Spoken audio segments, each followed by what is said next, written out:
بسم الله الرحمن الرحيم. السلام عليكم ورحمة الله وبركاته. الحمد لله رب العالمين، والصلاة والسلام على أشرف الأنبياء والمرسلين وعلى آله وأصحابه وذريته ومن تبعه بإحسان إلى يوم الدين، وبعد. اللهم صل على سيدنا محمد وعلى آله وصحبه أجمعين. اللهم إنا نسألك علما نافعا ورزقا طيبا وعملا متقبلا. اللهم علمنا ما جهلنا وذكرنا منه ما نسينا وافتح علينا من خزائن رحمتك يا أرحم الراحمين. Bapak Ibu yang dirahmati Allah Subhanahu wa taala, biasa seperti kebiasaan kita setiap Selasa subuh kita bahas hadis-hadis Nabi kita Muhammad sallallahu alaihi wasallam. Adapun hadis yang akan kita bahas pada subuh hari ini diriwayatkan oleh Imam Al-Bukhari di dalam kitabnya Sahih Al-Bukhari. Adapun sahabat yang mendengar hadis ini dari Nabi kita Muhammad sallallahu alaihi wasallam bernama Abu Hurairah radhiyallahu anhu. Qala Rasulullah sallallahu alaihi wasallam, Rasulullah bersabda, "Salasatun la yanzuru Allah ilaihim yawmal qiyamati wa la yuzakkihim wa lahum 'adzabun alim." Ada tiga kelompok manusia, kata Nabi, pada hari kiamat nanti Allah tidak akan memandang kepada dia. Allah tak sudi melihat kepada dia dan dia tidak akan diperhatikan oleh Allah Subhanahu wa taala. Wala yuzakkihim, dan Allah tidak akan mensucikan dia dari dosa dan kesalahan yang pernah dia lakukan. Walahum azabun alim, dan dia diberikan azab yang amat sangat menyakitkan. Siapa mereka? Kata Nabi, yang pertama, rajulun kana lahu fadlun minal ma' famana'ahu min ibni sabil. Seorang yang punya kelebihan air. Air untuk dia cukup, air untuk binatang ternaknya cukup, air untuk keluarga dia cukup, dan air itu berlebih, tetapi kelebihannya itu famana'uhu min ibni sabil, dia tidak mau memberikannya kepada orang lain, padahal orang lain juga membutuhkan seperti apa yang dia butuhkan. Setiap kita makhluk hidup pasti berhajat kepada air, maka orang tidak akan bisa hidup tanpa air. Kalau tidak ada makanan pokok masih bisa makan yang lain, tapi kalau ada air itu hanya bisa bertahan 24 jam, paling lama 3 hari 3 malam, setelah itu meninggal dunia. Dia punya kelebihan itu, lalu dia cegah air itu mengalir ke tempat orang, dilarangnya orang mengambil dari air pasokan dia. Maka orang-orang yang seperti ini pada hari kiamat nanti, Allah pun tidak akan memberikan karunia ampunannya. Allah tidak pandang dia, Allah tidak perhatikan dia, dan Allah tidak akan memberikan ampunan, padahal Allah mensifati dirinya dengan Ghafurur Rahim. Bapak Ibu yang dirahmati Allah SWT, apakah ini hanya berlaku pada orang yang punya kelebihan air saja? Secara teks memang begitu, tapi pemahaman para ulama tidaklah seperti itu. Setiap orang yang punya kelebihan, dia bisa memberikan bantuan, meringankan orang yang dalam keadaan kesulitan, memberikan kemudahan terhadap orang yang sedang dalam kepayahan. Lalu dia merasa senang melihat orang bergantung kepada dia, tapi dia tidak mau memberikan bantuan. Dia menikmati kesusahan-kesusahan orang. Ini nanti akan mendapatkan pula kesusahan pada hari kiamat. Di dalam hadis yang diriwayatkan oleh Imam Muslim rahimahullah, man yassara ala mu'assirin yassarallahu lahu fid dunya wal akhirah. Siapapun yang memberi kemudahan kepada orang yang dalam keadaan kesulitan, Allah akan mudahkan urusannya mulai dari dunia sampai ke akhirat. Maka bagi kita saudara-saudara kaum muslimin yang sekarang mungkin diberikan oleh Allah kesulitan, maka mudahkanlah orang. Insyaallah Allah akan mudahkan pula kesulitan kita. Selesai pekerjaan kita, lancarnya urusan kita, majunya usaha, berkembangnya, bukan karena hebatnya kita dalam melakukan bisnis kita, Mungkin ada doa-doa orang yang kita senangkan mereka, yang kita mudahkan urusannya.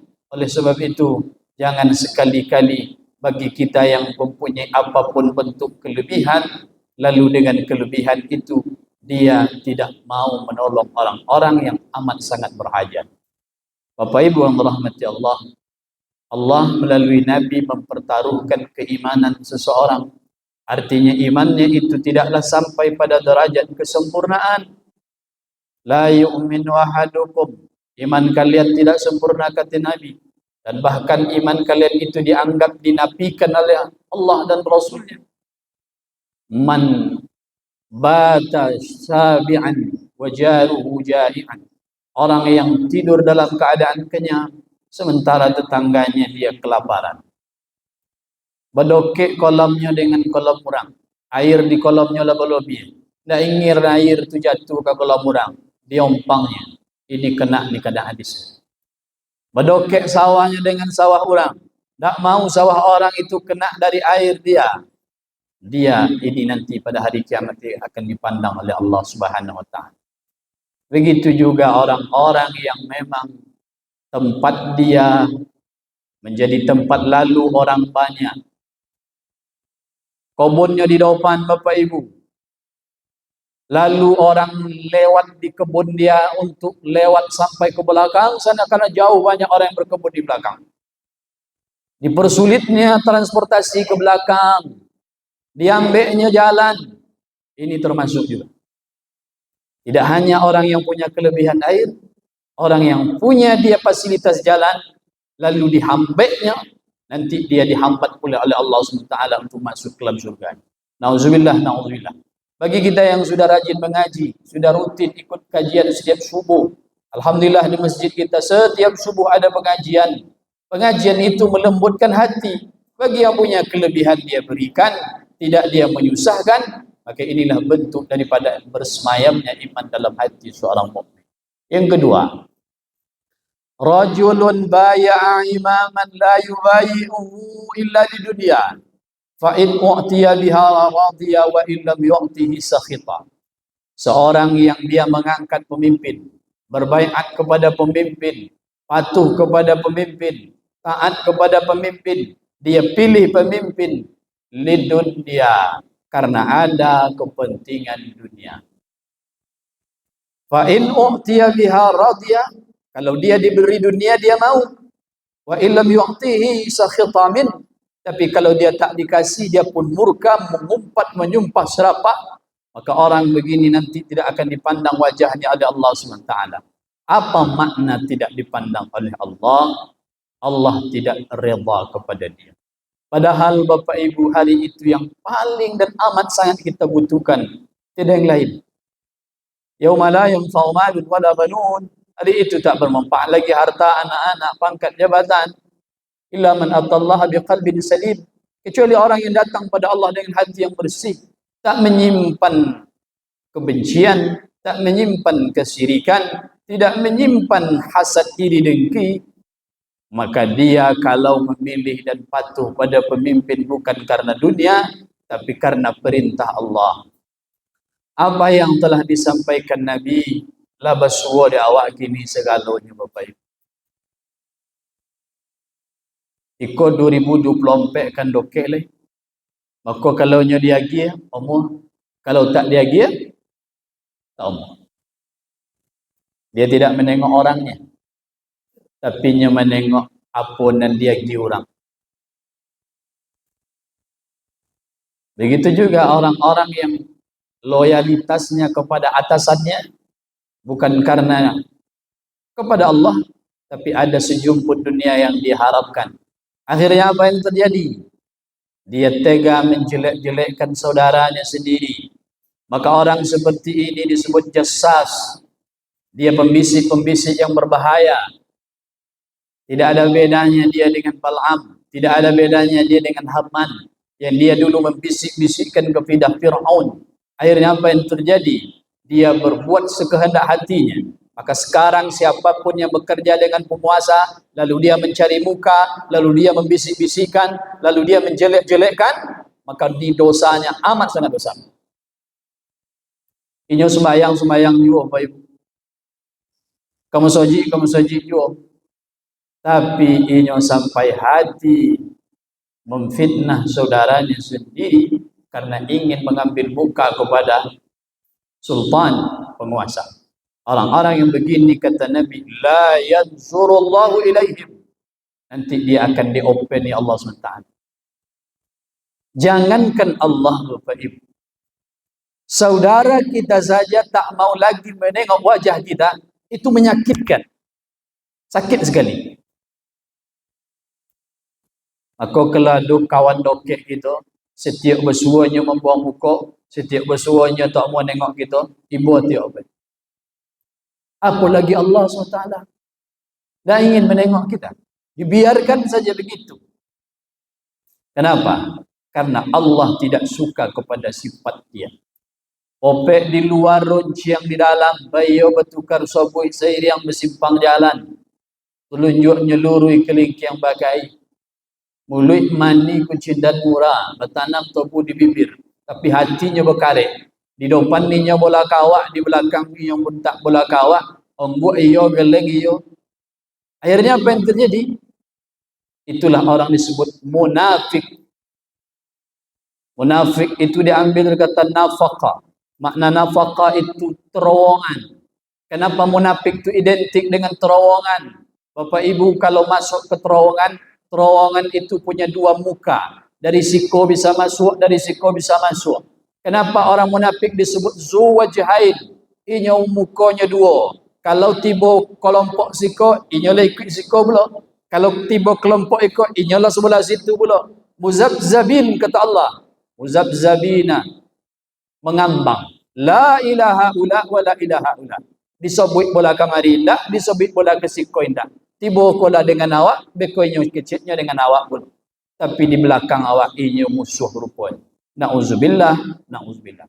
Yang ketiga, rajulun halafa ala sil'atihi laqad u'tiya aksara mimma u'tiya wa huwa kadzibun.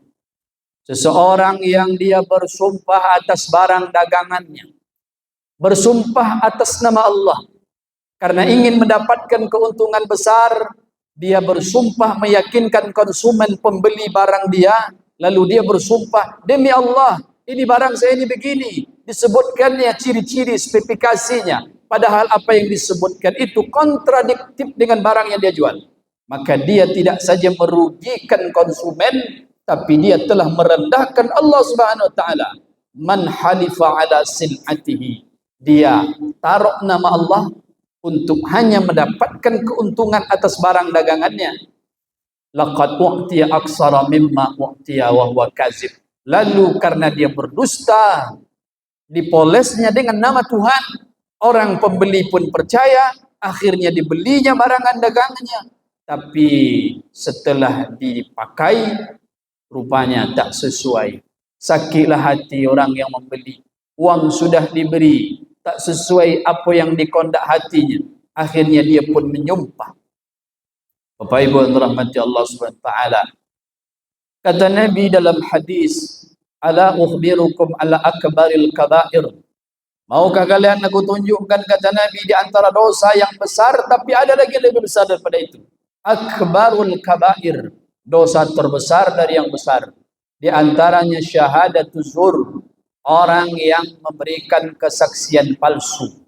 Ini tidak saja dia memberikan kesaksian palsu, tapi dia bersumpah dengan nama Allah untuk melakukan barang dagangannya supaya dibeli orang, beraninya bersumpah. Maka Bapak Ibu yang berprofesi sebagai pedagang, hati-hati. Kalau memang belum lagi beruntung, sebut saja, ulun ado baujong tuan boleh pak. Makanya Utsman termasuk sahabat kaya, begitu juga Abdurrahman bin Auf. Apa kata mereka?